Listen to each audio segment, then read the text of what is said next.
México ha sido escenario de múltiples hallazgos de fosas clandestinas, evidenciando la persistencia de la violencia vinculada al crimen organizado y los desafíos que enfrenta el gobierno en materia de seguridad y justicia.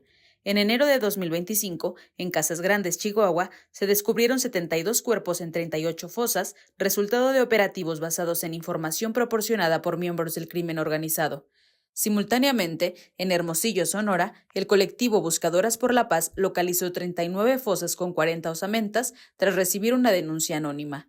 Estos descubrimientos y los más recientes subrayan la magnitud de la crisis de desapariciones en el país. La presidenta Sheinbaum ha anunciado reformas para mejorar las capacidades de la Comisión Nacional de Búsqueda, buscando una mayor coordinación y eficacia en la localización de personas desaparecidas. Sin embargo, colectivos de familiares continúan expresando el descontento, resaltando la necesidad de una implementación efectiva de las leyes existentes y una mayor voluntad de las autoridades en todos los niveles del gobierno. ¿Qué nos revelan estos campos de exterminio sobre las dinámicas de violencia y delincuencia organizada? ¿Qué puede hacer el gobierno al respecto? Esto y más en Lo Marginal en el Centro. Buenas noches a quienes nos acompañan en una emisión más de Lo Marginal en el Centro. Bienvenidas y bienvenidos. En el programa de esta noche platicaremos sobre las fosas clandestinas que se han encontrado en varios estados del país y que contienen los cuerpos de personas inocentes y víctimas de la violencia que impera en México. Para hablar de este tema nos acompaña esta noche Adela Cedillo, quien es profesora investigadora de la Universidad de Houston, columnista de Revista Común y activista de la memoria. Adela es especialista en violencia y en redes del narcotráfico en México y Estados Unidos. Doctora, un placer contar con usted en el panel de esta noche. Bienvenida. Gracias por la invitación. Y nos acompaña a nosotras Fabrizio Laruso, quien es investigador de la Universidad Iberoamericana León, integrante de la Plataforma por la Paz y la Justicia en Guanajuato, que es una organización de acompañamiento político y académico a víctimas de violaciones a derechos humanos. Fabrizio es columnista y colaborador de medios italianos y mexicanos como, sin embargo, poplab.mx, La Verdad Juárez, Zona Docs y Revista Espejo. Fabrizio, muchas gracias por aceptar nuestra invitación. Bienvenido. Al contrario, muchas gracias. Pues comencemos con la charla de esta ocasión. Desgraciadamente, encontrar fosas clandestinas en México ya no es un evento extraordinario.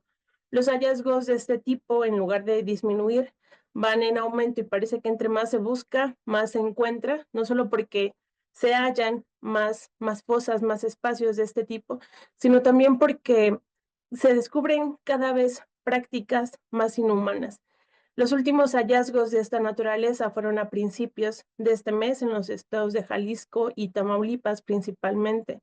El rancho Izaguirre en Teuchitlán, Jalisco, en donde se hallaron por lo menos 3 fosas que contenían restos humanos, y en Reynosa, Tamaulipas, donde se encontraron aproximadamente 14 fosas clandestinas. Y en ese sentido, Fabrizio, quisiera comenzar a abrir el panel de charla contigo preguntándote qué sabemos de las víctimas que se encontraron en estas fosas clandestinas, cuáles son los grupos etarios, si es que se tiene alguna información al respecto, a qué género y a qué sexo pertenecen, etcétera, etcétera.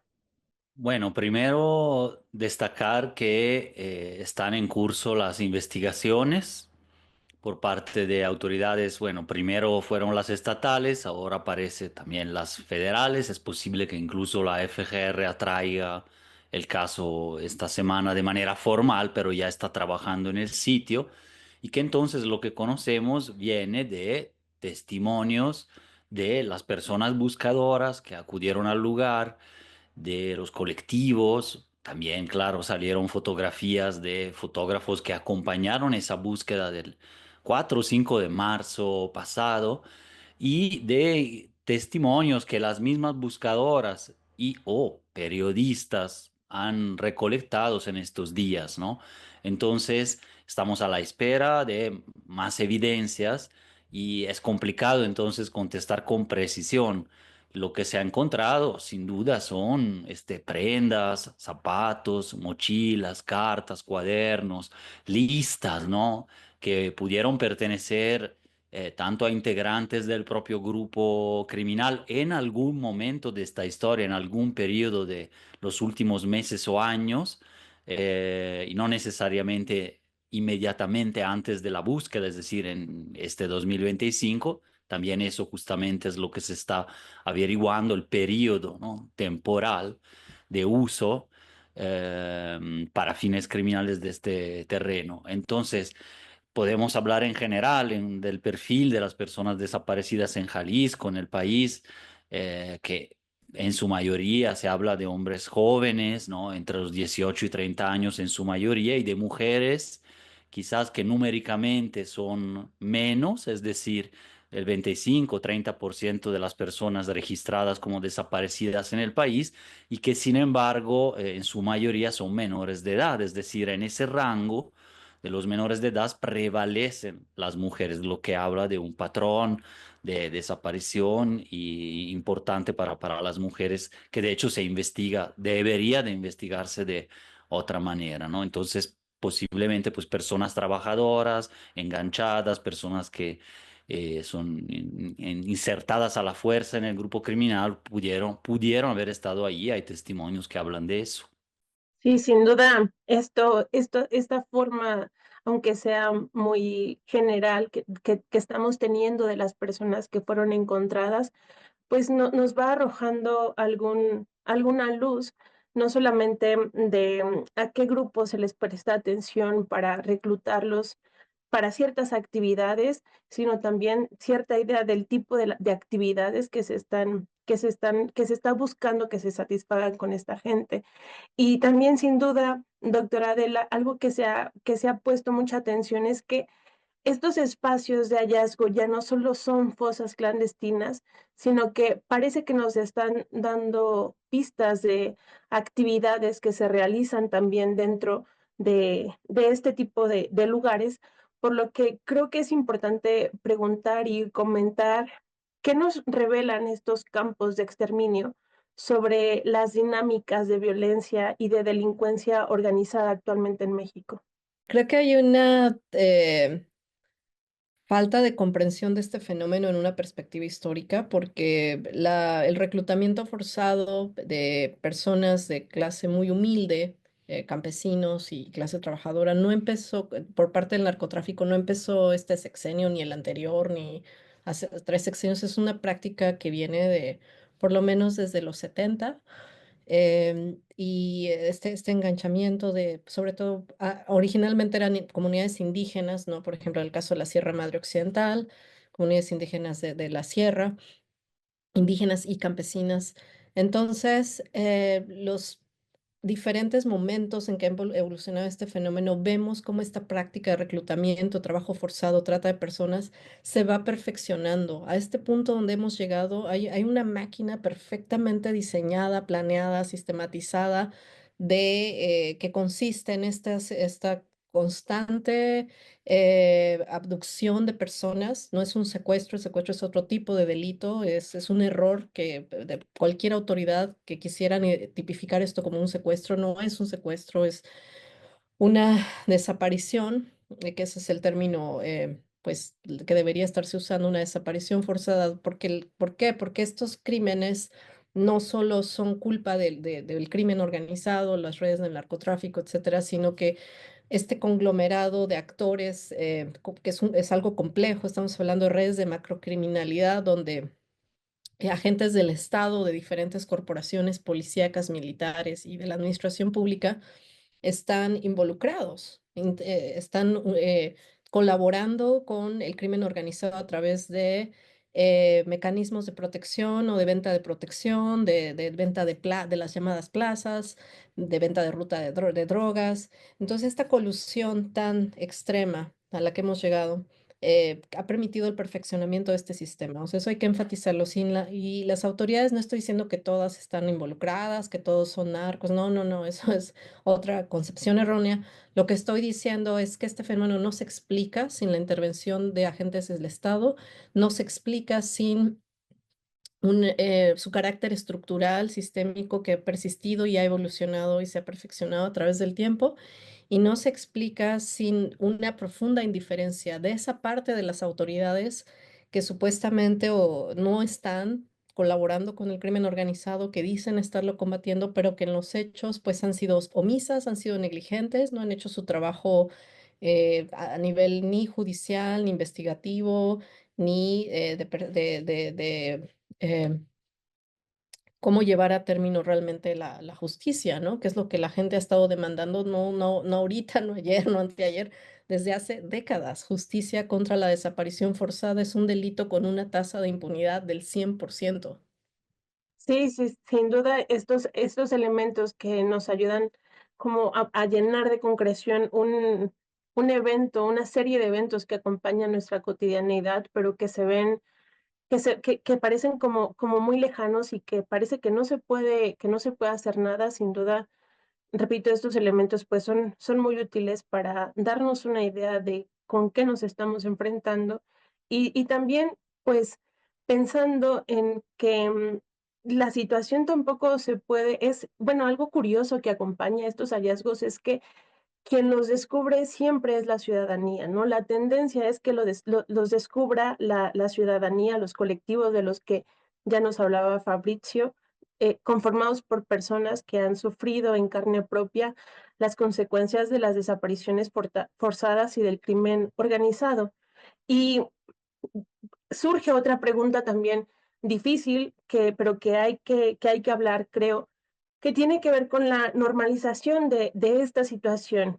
Por supuesto que es muy debatible, pero quisiera preguntarle primero a usted, Fabrizio, ¿podemos hablar de que hay una normalización de la violencia en México? ¿Se está normalizando el hallazgo de fosas clandestinas, de restos humanos? ¿Y en qué sentido sí o no? Sí, bueno, también no es un fenómeno nuevo, lamentablemente hablamos de la normalización de la violencia desde hace décadas y sobre todo al menos unos 15, 20 años de manera ya sostenida, como una sociedad que se va poco a poco anestesiando frente a los efectos, la visión incluso cotidiana de actos violentos que luego permean en un nivel micro también, intrafamiliar, escolar, la violencia escolar, por ejemplo, y en grupos, y en el nivel macro, por así decirlo, ¿no? De los ataques a la población, estos campos de tortura, de secuestro, de exterminio y de desaparición finalmente y ocultamiento, la presencia de fosas clandestinas en la vida diaria ya de los territorios ha trastocado cómo percibimos nuestros viajes, nuestra vida diaria, que estemos o no metidos, digamos así, en este campo de análisis o de acompañamiento a grupos, eso ya ha cambiado la forma de vivir en México cotidiana, de las y los jóvenes mucho más, me parece, generando un efecto que a la postre es una represión social generalizada, ¿no? La extralimitación de todos los grupos, de las mujeres, de grupos sociales de diferente tipo y en general de la población en su libertad de no solo de tránsito, sino de cualquier proyecto de vida casi casi, ¿no? Y sobre todo, claro, que eso impacta 10 veces más en la población más vulnerable, en buena parte también más expuesta, perdón, a la propia desaparición forzada, a la vejación de la autoridad, que a lo mejor no tiene como desenlace la propia desaparición, pero en los barrios, en las rancherías, sobre todo se vive esa violencia estructural, ¿no? De la pobreza y la desigualdad que aunque se hable mucho del tema, sí nos hemos acostumbrado y la atribuimos casi que a la culpa personal cuando es algo sistémico, por un lado, pero también se han acostumbrado a otras formas de violencia en la relación con la autoridad, ¿no? Que es muy diferente de la que tienen grupos, a lo mejor clase medieros o de la Ciudad de México o Monterrey o Guadalajara, respecto de realidades que vemos aquí también fuera de la ciudad de León, por ejemplo, ¿no? Entonces sí, creo que finalmente se ha ido normalizando, a pesar de que sí hay resistencias a eso, de grupos tanto de periodistas, de la academia y de la sociedad sobre todo, ¿no? Que evidencian cómo el rancho, ese lugar en Teochitlán, ¿no? En realidad no puede ser normal, etcétera, y casi ni nos importa exactamente cuántas personas estuvieron ahí. Es el hecho mismo de que hay muchos espacios así de excepción, de violencia extrema, de atrocidades que se han tolerado. Entonces, sea cual fuera ahora la realidad concreta, pues es muy importante visibilizarla y enmarcar el debate, yo creo que en los términos que estamos tratando de hacer aquí o en otros espacios y no partidizarlo como se ha hecho mucho, ¿no? Sí, sin duda, pues se trata de cuestiones que hay que discutir, que hay que tratar de conocer en su forma, pues, más objetiva posible. Y porque no solamente nos enfrentamos en esta situación de violencia, este tipo de hallazgos, sino que también, pues, recientemente, a principios del año, tuvimos, por ejemplo, la situación en Sinaloa, en donde poco se ha retomado el caso y por supuesto que esa forma de vida se ha convertido en la cotidianeidad, no solamente de Sinaloa, sino de muchos lugares. Y en ese sentido, creo, Adela, que también es importante, o por lo menos me gustaría saber qué piensa usted acerca de si se ha normalizado la violencia, por qué podríamos hablar de una normalización y en todo caso también por las consecuencias que esta nueva cotidianeidad pues tiene dentro de nuestras relaciones sociales. Sí, bueno, el tema de la violencia en México, pues es muy complejo. México, bueno, yo soy historiadora, no estudio historia de México contemporáneo, pero para mis clases, pues tengo que explicar toda la historia de México desde el día uno. Y a mí algo que me impacta mucho de la historia de México es la violencia tan generalizada, ¿no? Sobre todo en el medio rural, que justamente hay el estereotipo contrario, ¿no? Que la vida rural es pacífica y que los campesinos casi que son pacíficos por naturaleza, ¿no? Cuando uno estudia la historia ya es local, ¿no? La violencia de los cacicazgos regionales históricamente, pues ha sido bastante brutal, las guardias blancas, los pistoleros. Entonces hay muchos fenómenos de violencia rural que bueno, obviamente tienen sus máximas expresiones en estos grandes estallidos como la Revolución Mexicana, la Guerra Cristera, que bueno, obedecen a diferentes causas, pero siempre la base, el trasfondo siempre es esta violencia rural sistemática. Y por otro lado es cuando esta violencia llega a las ciudades, que la gente empieza a decir, como a sorprenderse de que la gente en la ciudad también pueda ser alcanzada por esta violencia, ¿no? Y creo que con la guerra contra el narco, esta guerra que empezó, insisto, no ahorita con Felipe Calderón, es una guerra que viene de los setentas con las campañas antidrogas, que son auténticas guerras contra la población de las zonas cultivadoras de droga. Esta violencia, pues, mientras estaba en el campo contenida, no era noticia. Las cosas que yo estudio la década de los setentas me impresionan muchísimo el nivel tan extremo de crueldad, de sevicia del ejército, de las policías contra la población civil. Y por supuesto que esto, en lugar de quedarse contenido en Sinaloa, por ejemplo, que es un estado emblemático donde empiezan estas prácticas, se expande como un cáncer al resto del país. Entonces, lo que estamos viendo ahorita, pues, es producto de décadas de negligencia, de décadas de pensar que la violencia solo es algo que le pasa a la gente mala, a los narcos, a los campesinos, pero que no le iba a alcanzar a la gente en las ciudades, a la clase media, a la clase alta, ¿no? Es ahora que estamos tan rebasados por la violencia cuando empezamos a sorprendernos o a sorprendernos de su normalización, porque pues, ya son muchos años de vivir en estas condiciones, pues, esquizofrénicas, porque por un lado estamos en un estado de derecho con autoridades democráticamente electas. Por otro lado, estamos en un estado de excepción donde en muchas partes del país quien tiene la última palabra es el crimen organizado, coludido con las fuerzas a las que corrompen, ya sea el ejército, la policía, etcétera, diferentes corporaciones. Entonces, es como vivir a caballo entre dos mundos, ¿no? En qué mundo realmente estamos viviendo, ¿no? Si por un lado tenemos que obedecer las leyes del Estado de Derecho, por otro lado estamos a merced de criminales increíblemente desalmados, deshumanizados, que no tienen ningún respeto por la vida, estamos en un régimen necropolítico, ¿no?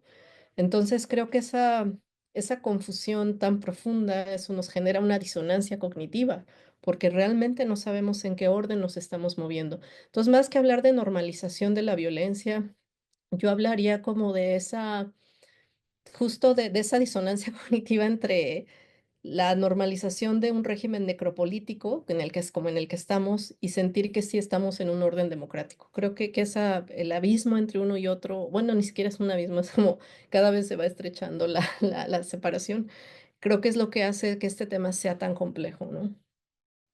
Sí, sin duda. Y es curioso porque, pues por un lado, tú o de algún modo sabemos que podemos recurrir si nos pasa algo a la policía, pero por otro lado, sabemos que la policía no va a hacer absolutamente nada y que en algunas zonas, pues es precisamente con la venia de la policía que se dan los casos de violencia y de violación a la ley que suceden. Y esto lo podemos ver en en muchos aspectos de nuestra vida cotidiana. Creo que eso que menciona Adela es muy interesante para pensarlo y justamente pues para tratar de comprender realmente, objetivamente, qué está sucediendo en México, cómo entenderlo, de dónde surge, etcétera, etcétera.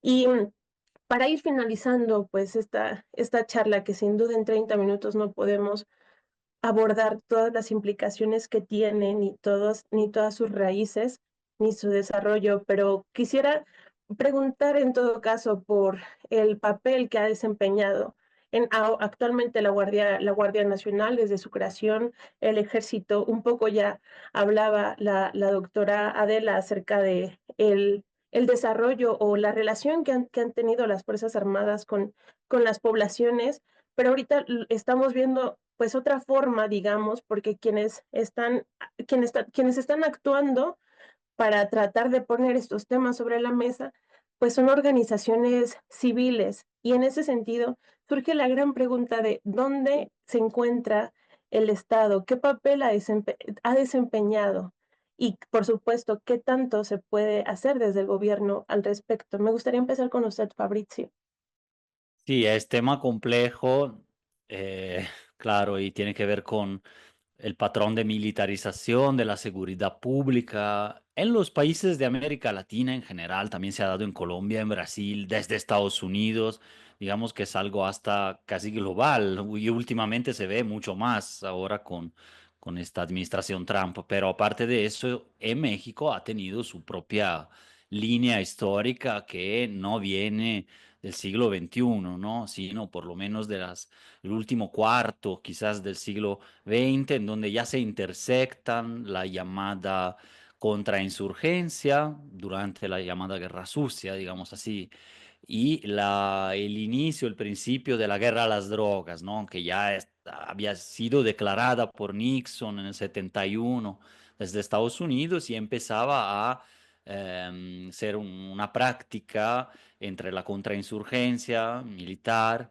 y otros aparatos también y la propia guerra a las drogas, que luego ya en el siglo XXI se vuelve el eje discursivo también, la guerra al narcotráfico, etcétera, y se construye un nuevo enemigo que normalmente justamente coincide con el joven, hombre joven precarizado, racializado de ciertas comunidades, etcétera, como el enemigo público y luego también especula, digamos, como espejo de eso, la figura del narcotraficante también, en donde el combate militar va escalando en contra de este enemigo supuestamente poderoso, ¿no? Etcétera, pero en donde en realidad lo que va haciendo es aumentando las violaciones a derechos humanos en los territorios en contra de ese otro enemigo más bien precarizado, racializado, etcétera, popular, si lo queremos ver así, que es el blanco en general de detenciones, incluso detenciones, desapariciones, ¿no? Teniendo en mente casos muy, muy concretos que hay aquí, ¿no? Por ejemplo, la desaparición forzada de José Salvador Cárdenas, un chico que fue desaparecido en su rancho, en la moto, etcétera, porque identificable como un sujeto que no generaría problemas al hacerlo, una persona descartable, así por así decirlo, por parte del mismo ejército que luego niega la desaparición forzada. El caso llega hasta hoy y esto ameritó la primera disculpa pública del ejército aquí justamente en Guanajuato capital por desaparición forzada, ¿no? Solamente es un caso en el mundo rural, inicialmente los vieron en toda esa comunidad como algo positivo en un primer momento, luego la presencia militar en la seguridad duró poco porque entendieron inmediatamente que eso iba a romper los lazos comunitarios entre las diferentes rancherías y comunidades y iba a acarrear problemas de inseguridad, pero debido a otros equilibrios que se generan, tanto en el submundo, en el área gris criminal, como en la propia comunidad y por la presencia militar que directamente incluso ha desaparecido personas. Ese es un pequeño ejemplo que tenemos aquí muy claro. Justo este año culminó ese proceso de la disculpa pública y entonces lo menciono solo como emblemático de una realidad más compleja que hemos visto en todos los territorios, ¿no? Sí, también en este mismo sentido, pues las noticias acerca de cómo la presencia del ejército, las acciones militares del ejército en zonas civiles, pues ha desencadenado precisamente en el fallecimiento de personas civiles que estaban, pues, digamos, allí y que no estaban haciendo absolutamente ninguna falta legal. Y pues para terminar, quisiera preguntarle lo mismo, Adela, sé que es una pregunta pues muy difícil, pero ¿qué papel ha desempeñado actualmente el Ejército, la Guardia Nacional y qué tanto puede hacer el gobierno al respecto? Sí, bueno, nos vendieron la Guardia Nacional como pues la gran solución al problema de la inseguridad, pero realmente pues la crisis continuó. Hay como un gran optimismo de la gente de la 4T respecto a la reducción de los índices de criminalidad y se lo atribuyen a la Guardia Nacional, ¿no? Pero por otro lado vemos estos macrocrímenes, estas atrocidades, ¿no? Que no son cosas que puedan pasar en un estado de derecho normal, en una situación de normalidad, ¿no? Estos son hechos propios de un estado de excepción, donde cómo es posible con la tecnología de la que disponemos ahora, de la tecnología de la que dispone el Estado, ¿no? Para el espionaje, el seguimiento, la persecución del crimen, etcétera, que pueda haber 124.000 personas desaparecidas, que después de un sexenio de Guardia Nacional puede haber casos como el de el Rancho Izaguirre, ¿no? En Teuchitlán, a mí me parece inconcebible, algo ahí definitivamente no está funcionando. Yo creo que la Guardia Nacional pues no logra romper con este patrón estructural del ejército, ¿no? Donde el ejército pues se ve sistemáticamente involucrado en violaciones graves a los derechos humanos o está coludido, o los jefes del ejército, o sea, la alta oficialía del ejército, algunos, no estoy diciendo que todos, pero muchos oficiales coludidos con el crimen organizado, venden protección, ¿no? En las plazas, etcétera, todo este sistema pues cuyo último fin, pues finalmente es el lucro, ¿no? El lucro con la vida humana en sus diferentes formas, no solo a través del narcotráfico, sino a través de una serie de prácticas como la trata de personas, etcétera, ¿no? Entonces, pues yo sí pienso que la Guardia Nacional, que estuvo ahí ya previamente en Teuchitlán y no, pues, ¿cómo es que no logran desmantelar este rancho que estuvo activo por 12 años, ¿no? Que bueno, la Guardia Nacional ya le tocaría la última parte, ¿no? Pero aún así, cuando hicieron la inspección el año pasado, pues no logran desmantelar este lugar, no, y no solo eso, sino que la actual administración hace un esfuerzo propagandístico por ocultar, por poner en duda los hallazgos, por poner en duda el trabajo de guerreros buscadores, y eso a mí me parece que es una revictimización, eso es una perpetuación de la atrocidad, es una voluntad de no querer esclarecer, de no querer aceptar el fracaso de la Guardia Nacional.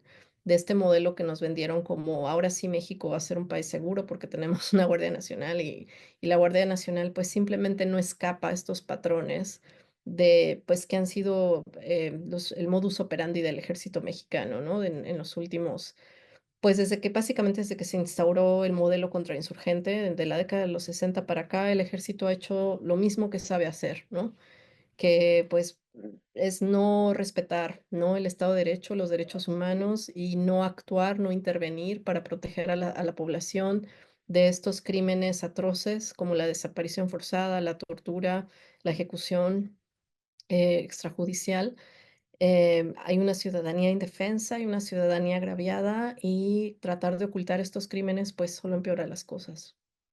Me parece que los elementos que aportan tanto Adela como Fabricio, por supuesto que pues sí nos ayudan a, sobre todo a darnos cuenta de que la situación de violencia que en la que vivimos, los resultados que han arrojado las búsquedas de las personas buscadoras, los restos hallados humanos por la sociedad civil, la cantidad de personas desaparecidas, por supuesto que nos están indicando no solo que hay algo mal, que de algún modo el Estado de Derecho en México tiende más bien al fracaso que a, pues al éxito, pero también creo que aportaron elementos muy importantes, sobre todo respecto a la violencia como un elemento estructural y no de culpa individual, que no es culpa de las personas como personas, como individuos, incluso si forman parte del entramado de las redes de macrocriminalidad, sino que responde pues a una práctica pues histórica, vieja y que pues sin duda se necesitan medidas más radicales que vayan más a la raíz para que podamos salir de esta situación de nuestro país.